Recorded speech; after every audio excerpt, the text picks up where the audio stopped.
যেমন আমি বলেছিলাম যে টিয়ামোতে অলওয়েজ কিছু নতুন নতুন প্রোডাক্ট থাকবে, সামনে উইন্টার, তো হাওড়ায় চলে এসেছে নবাবি এগ চিকেন পরাঠা।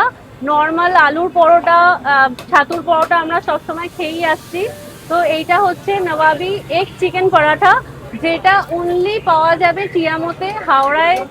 কলকাতায় আমি তো কখনো কোথাও খাইনি না, এটা। আমি এখনো কোথাও দেখিনি। হ্যাঁ, এটা একমাত্র মানে খুবই পার্সোনাল একটা ইনোভেশন, বাট হ্যাঁ সুপার হেলদি আর এত সফট কি একবার খেলে মনও ভরে যাবে, সঙ্গে পেটটাও ভরে যাবে। আচ্ছা, এগুলোতে কি কি দিয়েছে একটু বলে দাও। এর মধ্যে রয়েছে ডিম, চিকেন, তার সাথে সাথে অনেক রকম ভেজিটেবল রয়েছে, টমেটো, ক্যাপসিকাম থেকে শুরু করে নানান রকম মশলা দিয়ে ব্যাপারটা তৈরি হচ্ছে।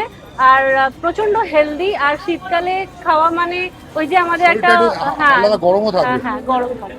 আচ্ছা, তো তোমার এই যে পরোটা, এই হ্যাঁ। পরোটা তোমার যেটা বানিয়েছো, এই পরোটাটা তো দেখতে পাচ্ছি অনেক বড় সাইজের, হ্যাঁ, তো তার মানে দামটাও ভালো হবে আর কি। ভালো বলতে আমি চাই কি অলওয়েজ মানুষের কাছে কম দামে ভালো প্রোডাক্টটা দেওয়ার, তো এটার দাম রেখেছি 30 টাকা।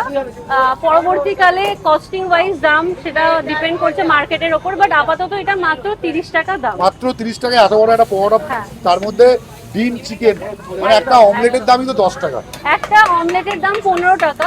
আমি নিজেও জানতাম না, এই এই কাজটা করার সময় জানলাম, বাট ঠিক আছে, এখন মানুষকে একটু কোয়ালিটি খাওয়াই, তারপর তারা বুঝে তারাই স্পেন্ড করবে, এখন আমি কিছু বলছি না।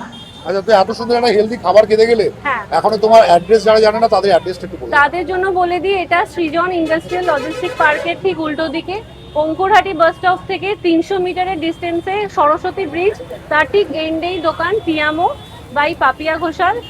বৃহস্পতিবার বন্ধ থাকে, বাকি শনি অল ডে খোলা, 2টো থেকে রাত 11টা অবধি।